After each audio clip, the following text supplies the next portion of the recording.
विष्णु गुरुर्देवो महेश्वरः गुरु साक्षात् परब्रह्म तस्मै श्री गुरुवे नमः। अखंडमंडलाकारं व्याप्तं येन चराचरं तत्पदं दर्शितं येन तस्मै श्री गुरुवे नमः। नमस्कार, स्वागत है आप, मैं आचार्य डॉक्टर विक्रमादित्य आपके साथ हूँ। मीन राशि वालों के लिए कैसा रहेगा ग्रहों का योग? मीन राशि वालों के लिए 1 अप्रैल से लेकर 10 अप्रैल के बीच में कौन से ग्रहों की उठापटक क्या कुछ देगी आपके साथ, ये आपको समझ लेना चाहिए। देखिए, ग्रहों का परिवर्तन हर क्षण होता है और देखिए, सबसे पहले हम बात करें तो 1 अप्रैल की, तो 1 अप्रैल के लिए ग्रहों का योग दिखाता है कि आपके लिए जैसा दिन चलते हुए आ रहे थे वैसे है रहेंगे। लेकिन एक बात समझ लें, बृहस्पति अस्त हो गए हैं और बृहस्पति आपकी राशि के अनुसार से विशेष तौर पर लग्न में चल रहे थे, आपके प्रभाव को बहुत सुंदर बना रखे थे और इस सुंदर प्रभाव में कहीं ना कहीं कमी आ सकती है। आपको एकदम लग सकता है कि जो लोग कल दोस्ती के साथ बात कर रहे थे आज कहीं आपसे थोड़ी सी कटने के योग बना रहे हैं। तो ऐसे में थोड़ा सा अपने आपको प्रैक्टिकल तैयार करते हुए काम करने का प्रयास करना चाहिए। अपने बाहुबल से, अपने ज्ञान से आप विजय अवश्य प्राप्त कर सकते हैं। इस बात को ध्यान रखते हुए काम करने का आपको प्रयास करना चाहिए। इस दिन शनिवार का दिन है और एकादशी का योग पड़ रहा है, तो कोशिशें करें शनि को विशेष तौर पर प्रसन्न करने का प्रयास करें। और शनि विशेष तौर पर आपकी राशि के अनुसार से इस वक्त जो चल रहे हैं वो चल रहे हैं एकादश में, द्वादश भाव में, और द्वादश में भाव में जो शनि चलते हैं तो थोड़ा सा 50-50 योग बनाते हैं यानी ग्रोथ जो होती है वो 50 का ग्राफ बनता है। तो ऐसे में आपको विशेष तौर पर हनुमान जी को प्रसन्न करने का प्रयास करना चाहिए। शनिवार का दिन है, काली उड़द का दान कीजिए और साथ साथ एकादशी भी है इस दिन, तो कोशिशें करें भगवान विष्णु का स्मरण करें, भगवान विष्णु के निमित्त उनका थोड़ा पीले पुष्प अर्पित करें, चावल का दान करें और तो कल्याणकारी योग बनेंगे। अगले दिन रविवार है और साथ साथ 2 अप्रैल का दिन है। सिंह में परिवर्तन हो रहे हैं, विशेष तौर पर जो सिंह में परिवर्तन होगा वो चंद्रमा का, वो आपके लिए थोड़ा सा ग्रहों का योग भारी दिखाई देता है। तो आपको विशेष तौर पर 2 और 3 तारीख को थोड़ा सा ध्यान रखते हुए काम करने की जरूरत है। चंद्रमा थोड़ा सा रोग कारक हो जाएगा। रोग कारक होने से देखिए थोड़ा सावधान होते हुए काम करने की जरूरत पड़ेगी। चंद्रमा के साथ साथ शनि भी वहां देख रहा है तो खर्चे बढ़ा सकता है। अननेसेसरी शत्रुओं पर थोड़ा व्यर्थ आपकी बुद्धि जो है, आपकी बुद्धि के कारण से, कोई गलत स्टेप के कारण से ऐसा योग बनता है कि शत्रुओं का पक्ष जो है वो आपकी तरफ हावी हो जाए। तो इसलिए विचार, बुद्धि, अपनी जुब्बा से कुछ गलत शब्द ना निकले, इस बात का ध्यान रखें। सिंह में जा रहे हैं, सिंह शेर का स्वभाव होता है, तो ऐसे में इस बात को समझें कि आपके उग्र स्वभाव के कारण से अच्छे भले दोस्त भी आपसे थोड़ी सी हीन भावना रख सकते हैं। तो अपने आप को थोड़ा सरल लगते हुए काम करने का आपको प्रयास करना चाहिए। 3 तारीख को विशेष तौर पर सोमवार, सोम प्रदोष है, तो उस दिन भी चंद्रमा तो सिंह राशि में चली रहे, तो आपको थोड़ा सा बैलेंस होकर काम करने की जरूरत है। मन को थोड़ा सा हिम्मत रखें, लेकिन सबको साथ लेके चलें। अकेले कुछ नहीं होता, अकेला चना भाड़ नहीं बूझता, इस बात का ध्यान रखते हुए काम करना चाहिए। और उस दिन बड़ा सुंदर योग बन रहा है, सोम प्रदोष का योग बन रहा है और सोम प्रदोष चैत्र के महीने में वर्ष के पहले पक्ष में ही ये सुंदर योग बन गया है। तो ऐसे में विशेष तौर पर भगवान शिव की आराधना करें, सुबह सुबह जाकर भगवान शिव का ध्यान करें, ओम नमः शिवाय का जप करें और शाम के समय तो भूले नहीं, क्योंकि प्रदोष का विशेष तौर पे सोम प्रदोष का शाम का समय तो ऐसा समय होता है कि जो बहुत ही रेयरेस्ट प्राप्त होता है। और इस बार तो बड़ा सुंदर योग बन गया है, वर्ष के पहले पक्ष के अंदर ही सुंदर पक्ष जो बना है, प्रदोष का दिन पड़ रहा है, सोम प्रदोष पड़ रहा है। और कहा जाता है कि सोम प्रदोष के दिन ऐसे मुहूर्त को कभी खराब नहीं करना चाहिए।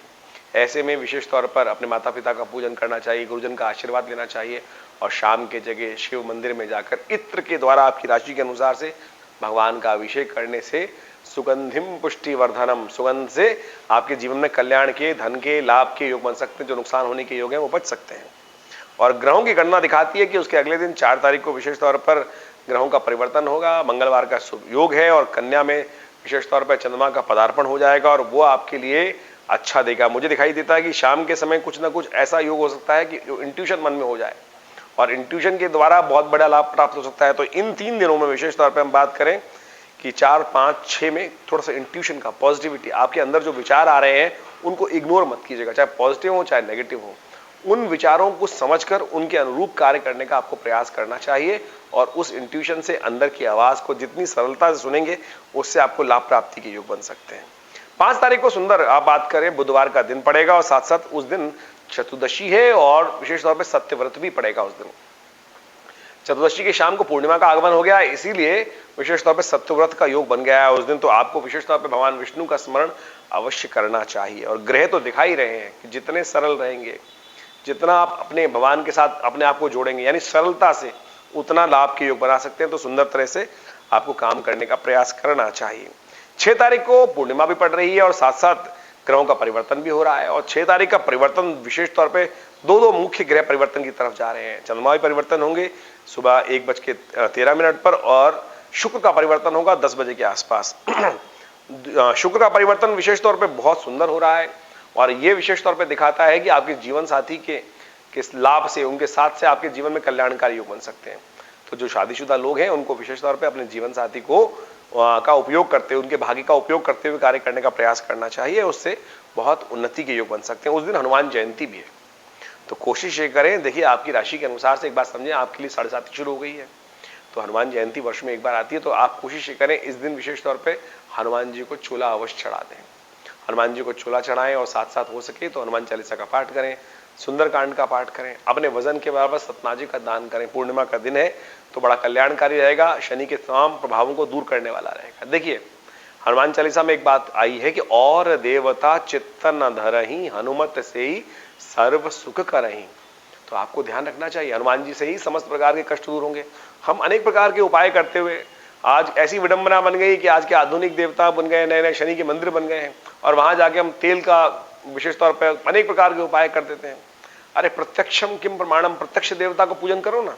हनुमान जी कृपा, हनुमान जी को वरदान है विशेष तौर पर कि जो हनुमान जी का पाठ करेगा शनि उनको कभी रुष्ट नहीं देंगे। तो फिर सीधी तरह से हनुमान जयंती का मुहूर्त जो है व्यर्थ ना जाए, इस बात का ध्यान रखते हुए काम करें। हनुमान चालीसा का पाठ करिए, चलते फिरते उठते बैठते, कुछ और नहीं तो कम से कम गाड़ी में कैसेट ही लगा लीजिए वो अपने मोबाइल में ट्रैक को लगा लीजिए, उससे क्या होगा, भाव बन जाएगा। ग्रहों का परिवर्तन दिखा रहा है, शुक्र विशेष तौर पर बहुत सुंदर परिवर्तन की तरफ गए हैं और ऐसे में आपके लिए बड़ा सुंदर योग बना रहे। बृहस्पति के अस्त होने के बावजूद भी शुक्र ने बड़ा सुंदर कार्य कर दिया है आपके लिए, तो आपको विशेष तौर पर आपको उसका लाभ लेने का प्रयास करना चाहिए। ऐसे में इस सुंदर तिथि में गौ सेवा करिए, नित्य प्रति गौ सेवा करिए, भाग्य से बहुत सुंदर लाभ प्राप्ति के योग बन सकते हैं। यदि हम बात करें तो 6 और 7 तारीख के तो ग्रहों का योग दिखाता है कि विशेष तौर पर ये ग्रह अनुकूल रहेंगे और आपके लिए विशेष तौर पे कुछ ना कुछ लाभ का मार्ग प्रशस्त हो सकता है, आगे बढ़ने का योग विशेष तौर पे बन सकते हैं। लेकिन थोड़ा सा आपको विशेष तौर पे किसी एग्रीमेंट में जाने से बचने का प्रयास करना चाहिए। कोई आपको गलत तरह के एग्रीमेंट में, बातचीत में, कमिटमेंट में फंसा सकता है, तो इस बात का ध्यान रखते हुए काम करना है।